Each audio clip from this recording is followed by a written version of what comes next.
क्या अगर पाकिस्तान जो है ईरान का साथ ना देता तो इसराइल और अमेरिका को आपने समझे कि खुली छूट मिल जाती कि वो कुछ भी खित्ते के अंदर करता फिरे?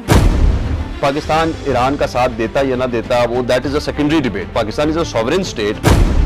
इन सब में इस्लामी ममालिक का किरदार कहाँ पे देख रहे हैं? क्या सिर्फ पाकिस्तान अकेले ही ये चिराग जला रहा था? जो इस्लामिक ममालिक का किरदार था, थोड़ा सा आई थिंक अब यहाँ आ जाती है बात खुद मुख्तारी की, कि अगर आपके बॉर्डर्स ही कोई और मुल्क प्रोटेक्ट कर रहा है, अगर आपकी फौज ही नहीं है और आपने किसी और मुल्क को एनुअली आप रेंट दे रहे हैं टू प्रोटेक्ट योर कंट्री, वो उस मुल्क की सॉवरेनिटी क्या होगी, या वो अपनी खुद मुख्तारी या अपनी तो छोड़े किसी और के लिए वो क्या बात करेगा। अस्सलाम वालेकुम, आप देख रहे हैं बेबाक डिजिटल। मैं हूं किरण। हाँ नाजरीन, बात करें ईरान की खुद मुख्तारी पर पाकिस्तान के मौक़िफ़ की, तो जहां पर दुनिया ताकतवरों के ख़िलाफ़ जाने के लिए तैयार नहीं थी, कोई वाज़ेह मौक़िफ़ नहीं अपना रहा था, ऐसे में पाकिस्तान ने अब वाज़ेह मौक़िफ़, दो टोक मौक़िफ़ अपनाया और ईरान की हमायत का ऐलान किया। और जिस तरह से आलमी सतह पर और यूएन में जाकर ईरान का साथ दिया, ये सिर्फ कोई वाज़ेह क्या कहते हैं लफाजी जो है उसको कह सकते हैं कि मौक़िफ़ नहीं था, बल्कि एक वाज़ेह पैगाम था मुस्लिम दुनिया के लिए कि पाकिस्तान ईरान के साथ खड़ा है। इसके ऊपर गुफ्तगू करेंगे। मेरे साथ मौजूद हैं Mamun. Thank you so much Mamun. अगर हम देखते हैं जो जियो पॉलिटिकल सिचुएशन आजकल चल रही है, हर तरफ खित्ते में एक अफरा तफरी का आलम है, ऐसे में ईरान और इसराइल की जंग में पाकिस्तान का जो वाज़ेह और क्लियर मौक़िफ़ था, जब दुनिया एक क्लियर मौक़िफ़, क्योंकि इसमें सबके कहीं ना कहीं किसी न किसी थ्रू स्टेक जुड़े हुए थे। भारत जो है ईरान के साथ हालांकि बहुत बड़ी ट्रेड करता है, लेकिन वो उनका साथ नहीं दे रहा था। अमेरिका इसराइल का इत्तेहादी था, भारत फिर इसराइल से क्योंकि हथियार लेता है, तो सारा एक मशरिक़ वस्ता को कहें, जनूबी एशिया को कहें, रशिया यूक्रेन, तो पूरे का पूरा खित्ता आपको एक ओवरऑल एक वार में दिखाई दे रहा था। और फिर जैसे ही ईरान ने अटैक किया तो उसके बाद ऐसे लग रहा था खलीज फारस के जितने ममालिक हैं वो भी अंडर अटैक आ सकते हैं, एक कोई वर्ल्ड वॉर छिड़ सकती है। तो इस तरह की चीज़ों में अब पाकिस्तान का किरदार आप कैसे देख रहे हैं? Thank you so much for having me Kiran. देखिए,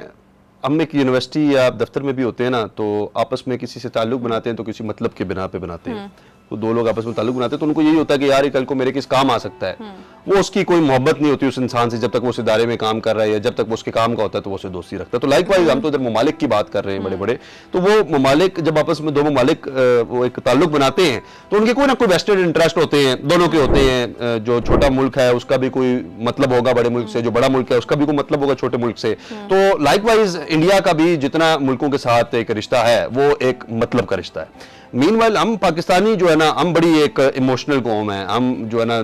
जिंदा दिलाने लाहौर, वही बात है, हमारा पूरा मुल्क ही जिंदा दिलाने लाहौर है। हम तो चलते ही इमोशंस और जज्बे और जो है ना इन चीज़ों दिलाने पाकिस्तान है, ऐसे ही है। तो हम जो है ना, हम तो चलते ही जज्बों पे हैं, अपने इमोशंस पे चलते हैं। तो आपके जो कल की एक फोटो हमारी लगी हुई है प्राइम मिनिस्टर शहबाज शरीफ की ईरानियन एम्बेसडर के साथ इन इस्लामाबाद, जो उन्होंने हाथ में हाथ डाले हुए हैं meanwhile during a situation of war. लेकिन अगर आप एक मुल्क के एम्बेसडर जो आपके मुल्क में है वो आपके मुल्क में खुली प्रेस कॉन्फ्रेंसेस कर रहा है। हमारे मुल्क में उन्होंने कल प्रेस कॉन्फ्रेंस की जिसमें उन्होंने अपनी खुद मुख्तारी का दावा किया, पाकिस्तान को सराहा कि पाकिस्तान ने कैसे उनको थ्रू आउट इस पूरी सिचुएशन में सपोर्ट किया,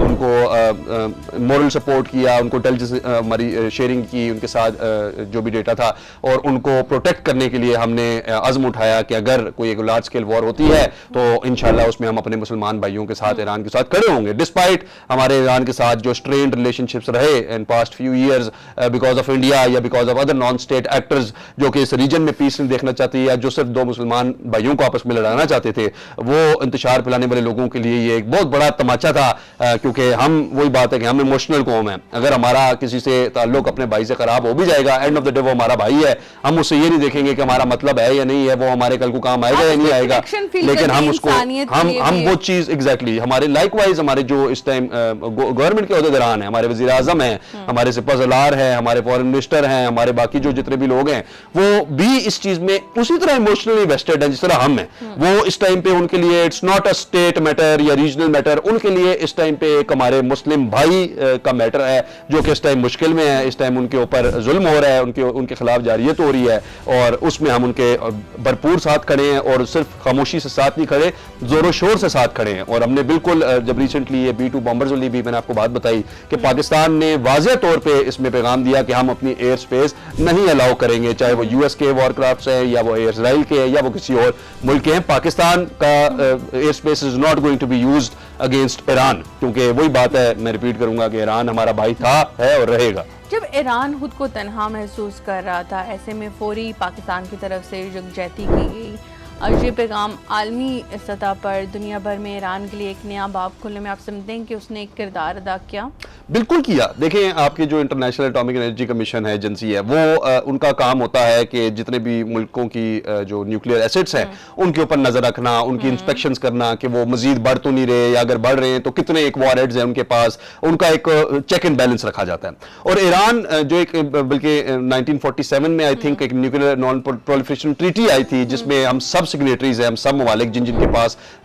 ये दावा था कि न्यूक्लियर एसेट्स मौजूद है। पाकिस्तान उसका सिग्नेटरी है, ईरान उसका सिग्नेटरी है, बाकी मुल्क भी उसकी सिग्नेटरी है, लेकिन इजराइल उस NPT का वाहिद मुल्क है जो सिग्नेटरी नहीं है। इजराइल ने उसके ऊपर साइन करने से इनकार कर दिया कि जी मेरा जब दिल करेगा, जहां दिल करेगा मैं इस्तेमाल करूंगा, और उसके ऊपर इंटरनेशनल जो कम्युनिटी थी वो खामोश रही। फिर आप आगे चलें तो इंस्पेक्शंस के लिए एनुअल एक होता है कि यार चले अगर आप वॉरेट्स बना ही रहे हैं तो कम से कम आइए ये को इंस्पेक्ट करने दे कि आप किस नौयत के वॉरेट्स बना रहे हैं, आपके पास कितनी एक टेक्नोलॉजी है, कितने वॉरेट्स हैं, कितना नुकसान आप दुनिया को पहुंचा सकते हैं, क्योंकि these are called the weapons of mass destruction. जिस दिन एक न्यूक्लियर मिसाइल चला तो आप समझ लें कि दुनिया निस्तो नबूद हो जाएगी उस दिन, वो there is no going back from there. वो आप 200 साल 400 साल वाली बात है। तो हिरोशिमा और नागासाकी में आज दिन तक आप देखते हैं वहां पे रेडिएशन मौजूद है और वहां पे जो है ना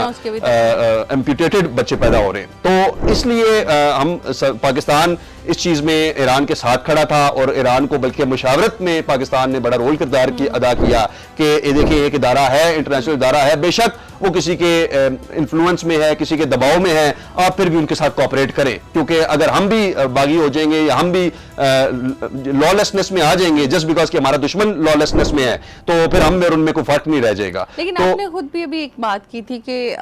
पाकिस्तान ने अपनी एयर स्पेस जो है नहीं इस्तेमाल करने दी और वाज़ेह मौक़िफ़ अपनाया कि हम अपनी हदूद जो है वो किसी भी, और मीनवाइल इंडिया ने अलाउ किया, स्पेशली ईरान के लिए जो हमारा नेबर भी है, फिर मुस्लिम ममालिक भी है और पाकिस्तान की एक अलग तरह की उसके साथ एफिलिएशन भी है।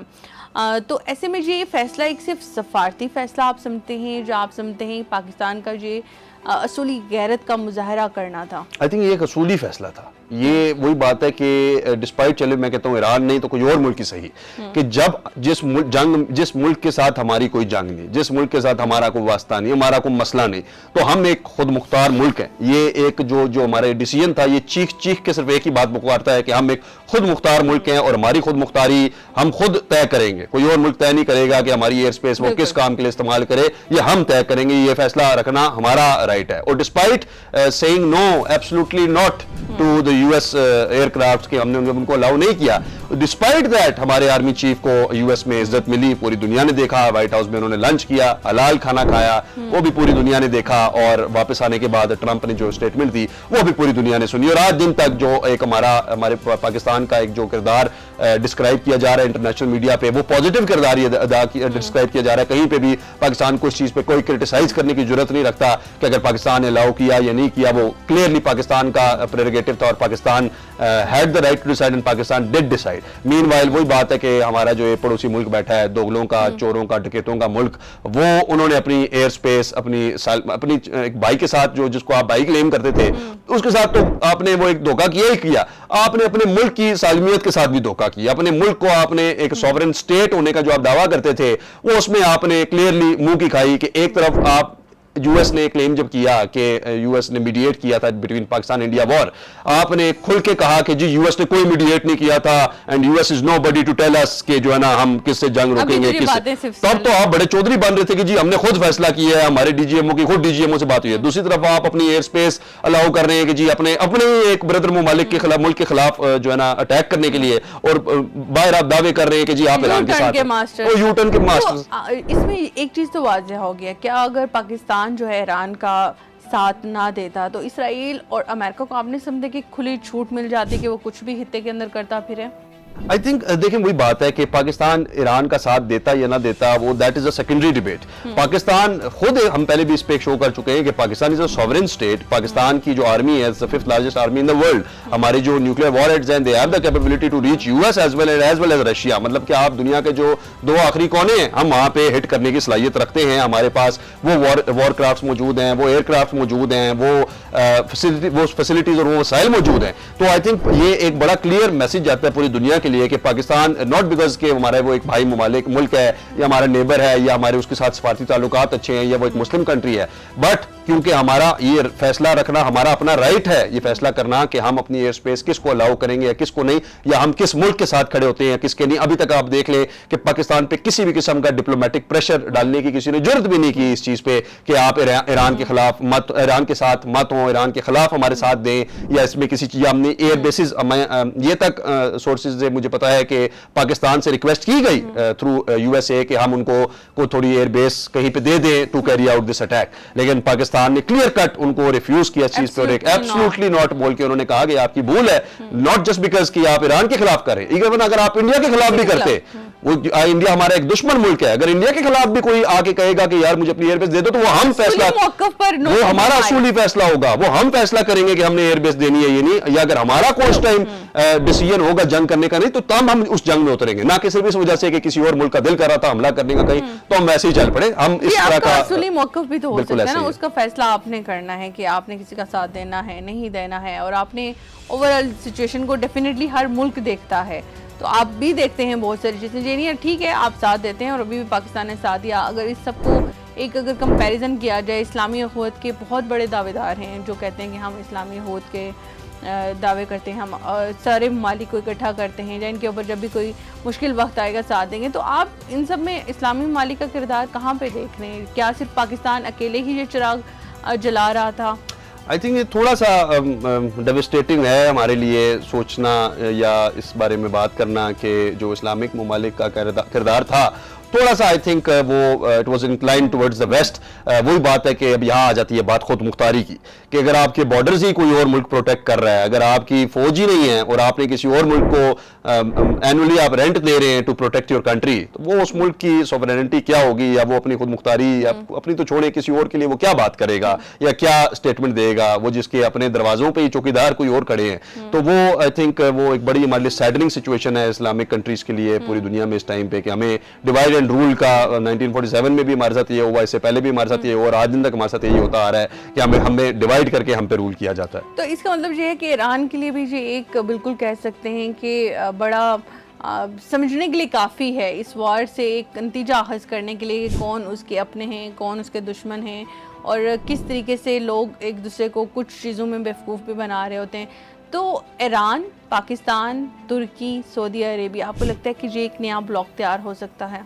इस्लामी ममालिक के हवाले से अगर देखा जाए तो? देखिए ऑलरेडी हमारा एक इस्लामिक कंट्रीज का आपस में पैक्ट है, 49 कंट्रीज की वी हैव कॉमन आर्मी। फिर OIC की जब बनी उसका भी ये कॉमन यही मकसद था, ऑर्गेनाइजेशन ऑफ इस्लामिक काउंसिल के जो इस्लामिक ममालिक हैं वो अपने आप को प्रोटेक्ट करें और in case of external pressure या एक्सटर्नल फोर्स वो आपस में मिल के एक दूसरे के साथ एक दूसरे को शाना बिशाना खड़े हों और आपस में मुसलमान भाइयों को प्रोटेक्ट करें, क्योंकि हमारा दीन भी हमें ये चीज़ सिखाता है और हमारा मोरल्स भी हमें ये चीज़ सिखाते हैं कि एक हमारा जिसको हम क्लेम करते हैं भाई उसकी मुश्किल में हम उसके साथ खड़े हो। तो बिल्कुल एक ये आई थिंक उभरता हुआ ब्लॉक बन सकता है, क्योंकि तुर्की भी एक मजबूत मुल्क है, उसकी अपनी एक सॉवरेन आर्मी है। लाइकवाइज सऊदीया इज अ रिच कंट्री, उनके पास वसाइल मौजूद हैं इन दो ममालिक को सपोर्ट करके इनकी फौज तैयार करने में। और आई थिंक इस ब्लॉक का हिस्सा ईरान भी जरूर बनेगा, मलेशिया भी जरूर बनेगा और बाकी भी जितनी मुस्लिम कंट्रीज हैं वो इस ब्लॉक का हिस्सा बनेंगी। और एक उभरता हुआ आई थिंक नया ब्लॉक इस दुनिया को चाहिए जो एक मुस्लिम ब्लॉक है, जो मुस्लिम्स नॉट जस्ट मुस्लिम्स बल्कि कोई भी ऐसा मजहब या कोई भी ऐसा मुल्क जिसके ऊपर जुल्म हो रहा है, जिसके ऊपर जारियत हो रही है just because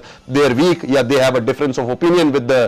the leaders of the world, जो चौधरी ऑफ द वर्ल्ड, तो वो आई थिंक उनके साथ हम खड़े हैं और हमारा सपोर्ट उनके साथ हमेशा रहेगा। बहुत शुक्रिया मामून। जहाँ पर हमारे प्रोग्राम का वक्त नाजरीन ख़त्म हो चुका है, लेकिन जहाँ पर बड़ा वाज़ह पैगाम है इस शोर की दुनिया में, अगर पाकिस्तान का मौक़िफ़ देखा जाए तो बड़ा वाज़ह और बड़ा क्लियर है, और ये सिर्फ ईरान के लिए नहीं है बल्कि उम्मत मुसलमान के लिए है। और पाकिस्तान हमेशा से इस स्टांस के ऊपर खड़ा है और पाकिस्तान इस स्टांस के साथ हमेशा खड़ा रहेगा। मुझे दीजिए इजाज़त, अल्लाह हाफ़िज़।